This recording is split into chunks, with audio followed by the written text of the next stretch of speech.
Hello everyone, my name is Craig and I'm a product manager on Wyre's blockchain team. Today I will be giving a demo on SmartRamp, so walking through the full API flow end to end. Before I get into the demo, I would like to first introduce the product.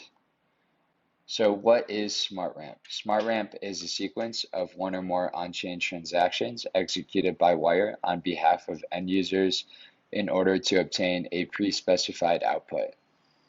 The input for a SmartRamp order is fiat, which is received through any of our supported payment methods. The output is an on-chain token. And walking through an example, on the right, we have an NFT purchase via SmartRamp. So in step one, the user confirms payment for a SmartScript order.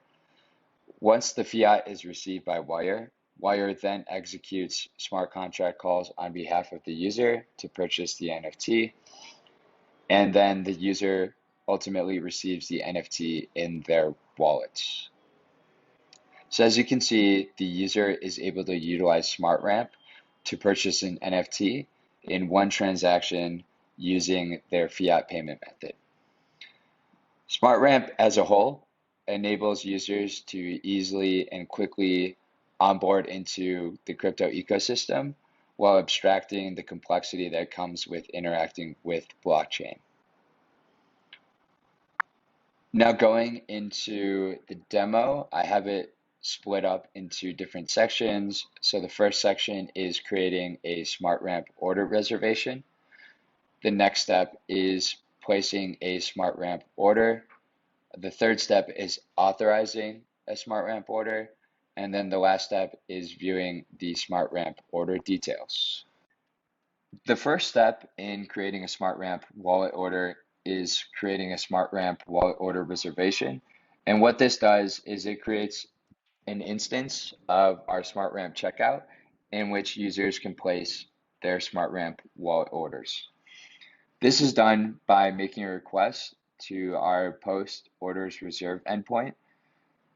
And in the request body, some key things to take note of are the destination.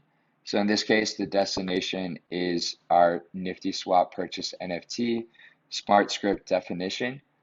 And this smart script allows users to purchase a basket of ERC1155 tokens from Nifty Swap's liquidity pools using their fiat payment method. And then if we go down to the bottom, we have the smart script parameters. The first parameter is the chain ID. So this specifies exactly what network will be executing the smart script on. In this case, it's Matic or Polygon. Next, we have the recipient. The value here is the wallet address of the end user. So it specifies where the purchased NFTs will be sent to. Next, we have token IDs. So this describes what token IDs within the NFT smart contract the user is purchasing. Then we have token bought amounts. So how much of each of those token IDs is the user purchasing? And then the max currency, which describes the amount of USDC that Wyre will be sending to the Nifty Swap pool in order to purchase this basket of ERC1155. Now that we've gone over the request body, let's go ahead and send the post request. So this is a response from our create SmartRamp wallet order reservation request. And in the response, you see the URL and the reservation. You'll want to pay attention to this ID here, since it will be used in the next call to retrieve the wallet order reservation details. Now that we've successfully created our SmartRamp wallet order reservation, the next step is to retrieve the details of that wallet order reservation so that we can construct our white label SmartRamp checkout UI around the response from this endpoint. And the endpoint that we'll be calling is our get orders reservation endpoint with the reservation ID returned in the response from the last call in the URL. So let's send the request now. In the response, we see the details of the SmartRamp wallet order reservation. There are a few things to take note of. Some of these things will allow you to construct your white label UI. The first thing to take note of is the destination. So rather than the smart script definition, we have here the smart script invocation with an identifier pointing to the smart script invocation object. And this essentially represents the execution of the smart script within Wyre and will be used later to track the progress of the SmartRamp order. Down below, we have the smart script parameters that were specified when creating the SmartRamp wallet order reservation, and these can be used to construct your UI. For example, the user might be curious as to what chain the SmartRamp order is being executed on, where the NFTs are being sent to, what NFTs are being purchased, and how much of each of those NFTs are being purchased. And then down below, we have the quote for the SmartRamp order. The most important field being the source amount. Here it's $10.24. So that's the total cost of the order, including the cost of the input tokens, as well as the cost of the aggregate network fees for each one of the transactions within the SmartRamp sequence. Once the white label SmartRamp checkout UI is generated and the user proceeds through the entire checkout flow and provides all of their relevant payment details and then goes on to confirm the purchase, the next step is to create the SmartRamp wallet order. And this is done by making a request to our post debit card process partner endpoint. Now let's go ahead and send the request to create the SmartRamp wallet order.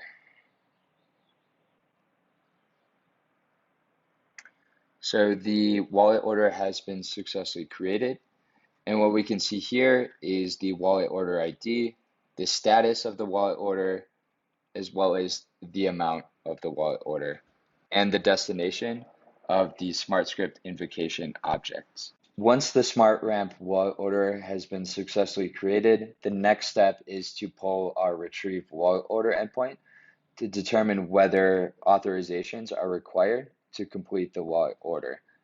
This is done by making a request to our get orders endpoint and specifying the wallet order ID returned in the response from the last request in the URL. Now let's go ahead and make this request to retrieve the SmartRamp wallet order details to check whether authorization is required. So here we see the details of the wallet order. And if you scroll down, you can see here that the field of auth codes requested is set to true. So that means we need to both retrieve and submit the required authorization.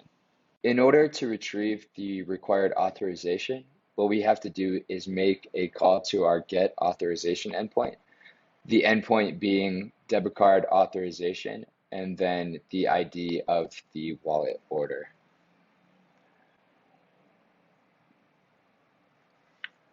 So we submitted the request, and here we can see the ID of the wallet order and then also the required authorizations. So in the response, we can see that both the SMS and the Card2FA authorizations are required. After retrieving and understanding which authorizations are required, the next step is to submit the authorizations. This is done by making a request to our post debit card authorized partner endpoint. And in the request body, what we'll include is the wallet order ID once again, and then also the authorization codes for both SMS and Card2FA. We'll go ahead and submit that. So after submitting the required authorizations, what we'll want to do next is go back to our retrieve wallet order endpoint and call it again just to understand the state of the wallet order and get an update on status. So we'll make the request And we see here that the wallet order status has now been updated to complete. So that means SmartRamp execution was successful. And we can then see the transfer ID as well. And this transfer ID is what we'll use to get more low-level details on the execution of the SmartRamp order. Although the SmartRamp order was marked as completed, we'll want to make a call to our get transfers endpoint to understand the low-level details of the SmartRamp execution and validate that all on-chain transactions were broadcasted and confirmed successfully. So we'll make this call to our get transfers endpoint, including the transfer ID returned in the response from our last request in the URL. Now let's go ahead and send the request to get the transfer. Once we get the transfer, the SmartScript invocation object will be linked to it, and we'll see all those details.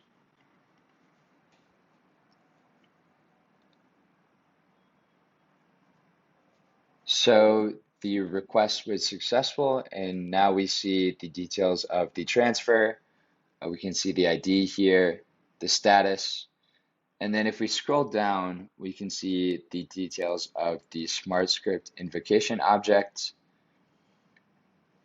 The SmartScript invocation object is divided into 3 different sections. The first being SmartScript invocation, which has some high-level details of the SmartScript, such as the definition, what chain it was executed on, the inputs, outputs. The next section is the SmartScript invocation transactions, where we get an understanding of each transaction within the SmartScript sequence and their status, their transaction hash on chain, as well as some other information. And below that, we have the SmartScript invocation transaction histories, and these represent individual status updates of each of the transactions contained within the SmartScript invocation transactions section. So here we can see exactly when transactions were constructed, when they're broadcasted, when they're confirmed, etc. Now going back to the SmartScript invocation transaction section, we'll go to the second transaction within the sequence, which is the actual buy token smart contract function call to purchase the basket of ERC1155 tokens through NiftySwap. We'll take a look at the transaction hash and then go to the Polygon Mumbai Blockchain Explorer to view the details of that transaction. So here I am on the Polygon Testnet Explorer, and what I'll do is paste the transaction hash of the buy token smart contract call from the SmartScript in the search box, so I can look up the transaction details. So here we see the details of that transaction. We can see that it was successful. It was completed about an hour ago. We interacted with the NiftySwap smart contract, which is right here.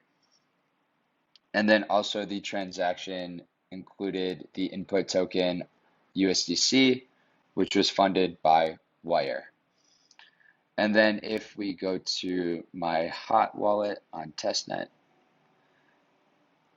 and then we click ERC1155 token transactions, we see here that I received both token ID 65539 and 65537 from that on-chain transaction executed through SmartRamp. So essentially, I was able to buy these 2 ERC1155 tokens, or these 2 NFTs, using my fiat payment method.